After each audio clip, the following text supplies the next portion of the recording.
Hello students, welcome to another video for class 8 physics.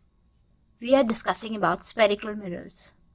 If you have seen the previous video, you know the rules of making the ray diagram to show how the image is formed in concave and convex mirrors. Today I shall be elaborating a little more about those and also telling the uses of convex and concave mirrors in our day-to-day life. So let us begin.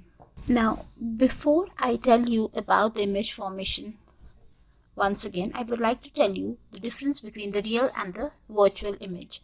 Now, whenever there will be formation of image, the image may be a real image or a virtual image. So, what do we actually mean by it? A real image is formed when the rays of the light are actually meeting at a point, and thus the image is formed. Then that is a real image. But when the rays of light after reflection, they do not meet in real, but they appear to meet when they are drawn backward or protruded backward, then it is called a virtual image. The real image is always inverted. It looks upside down. As I had told you last time as well, that suppose this is a pen, this is the object, and the image is going to look like this, upside down. This is inverted. But the virtual image is always erect. So if the object is like this, the image is also going to be straight. The real image can be obtained on a screen, whereas a virtual image cannot be obtained on a screen. What are the day-to-day examples of the image? Real image you can see on the cinema screen, and the image mostly produced by the concave mirrors are the real image. Even the human eye produces the real image and we interpret it in a straight form. So that's how our brain is working. An image produced by plane mirrors or mostly the convex mirrors are always the virtual image. So now I'll be showing you how the object which is placed beyond the center of curvature in front of a concave mirror is going to form the image. As I had shown you before as well, I would like to tell you that whenever you draw a line, see that you measure it and you have an idea how long your line is going to be. So for example, I have drawn a 10 centimeter line here. This is going to be my convex mirror. You can draw it better, I hope.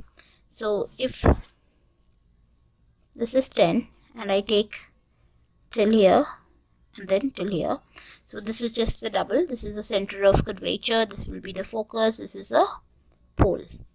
Now I'm telling that the object is beyond the center of curvature, so it is beyond this point. So I am just placing this is the object in front of the concave mirror beyond the center of curvature.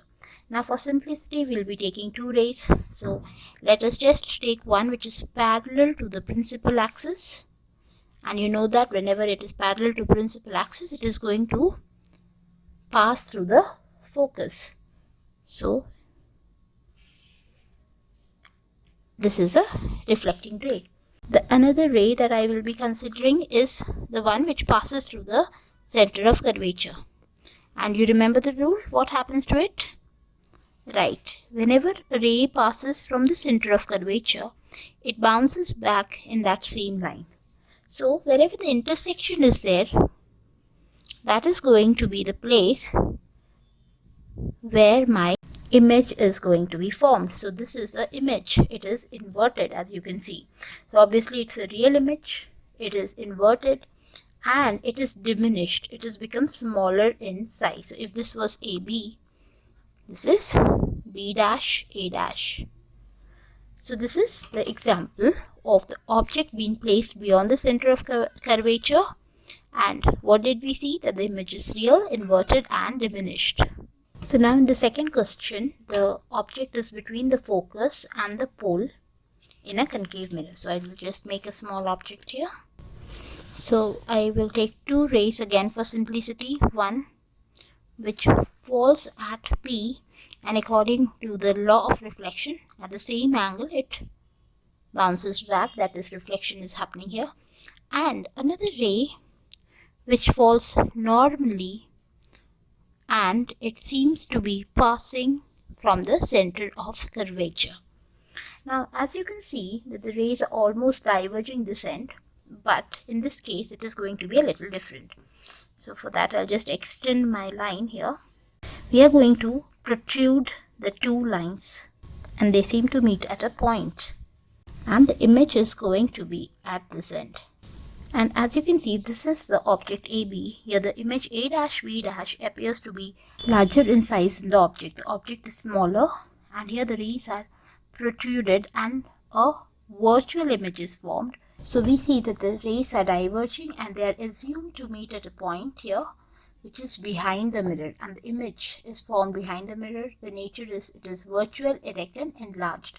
So this type of property is mostly used by the dentist mirror, in the shaving mirrors, and in the makeup mirrors to look or to see the image in an enlarged form.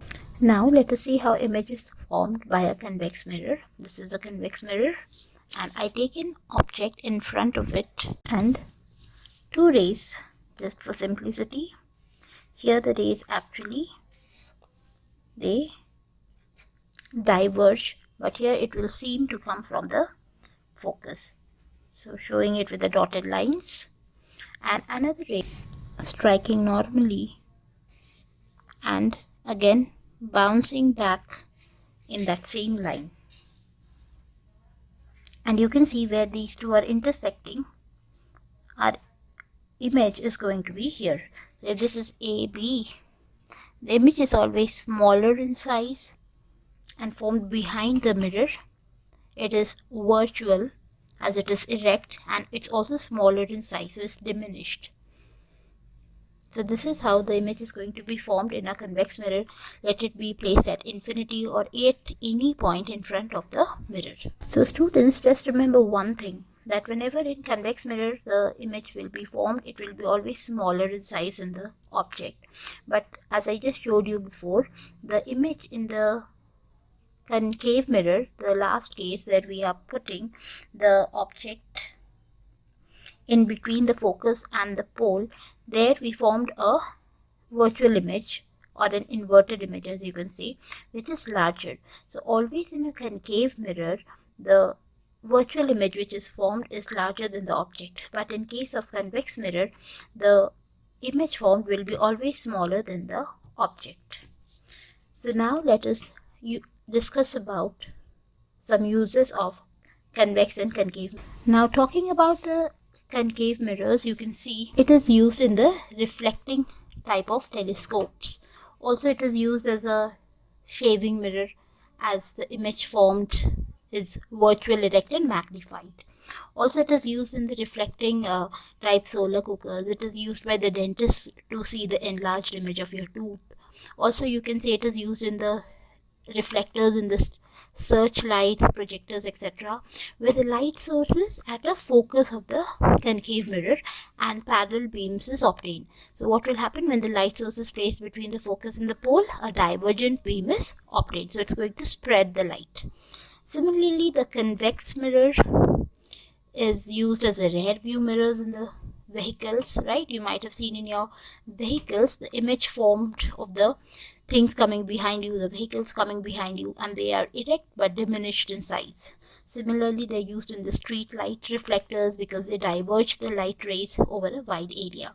And it is also used as a vigilance mirrors in the departmental stores.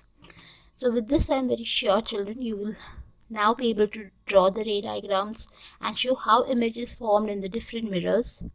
Also, you can state the different uses of the spherical mirrors. If you know more uses, don't forget to comment them in the comment box. Thank you for watching.